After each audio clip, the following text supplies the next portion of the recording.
When students consider studying another language in college, Spanish and French probably come to their minds before American Sign Language. According to a recent study by the Modern Language Association, however, enrollment in college courses for American Sign Language, or ASL, has increased by 19% between 2009 and 2013. Sandy Busby is the deaf and hard of hearing specialist at Oklahoma State University.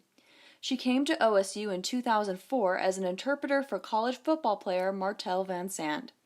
She also teaches ASL courses for students interested in learning the language.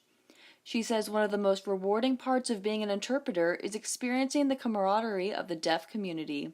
I just love working with the deaf community. They're so honest.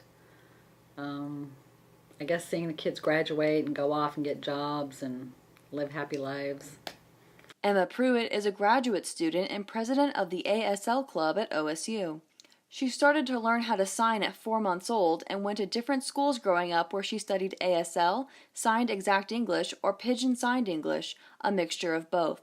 Sandy Busby interpreted during the interview. My own personal experience, I prefer ASL because it's very visual, it's deaf's native language, easy for kids to learn. And then you can use ASL to teach English and they can become bilingual and be very literate. But ASL is very visual, you can see it very clearly.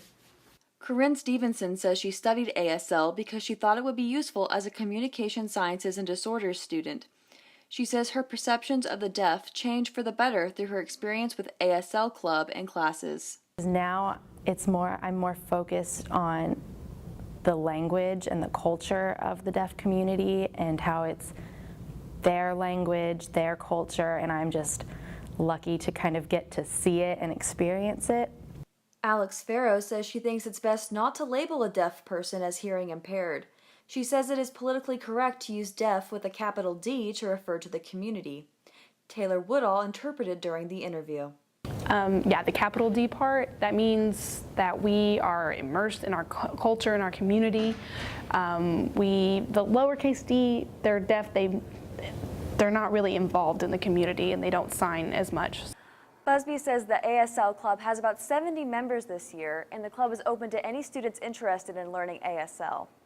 The club's monthly silent dinner is March 23rd and it is open to the public. For O State TV, I'm Megan Kasak.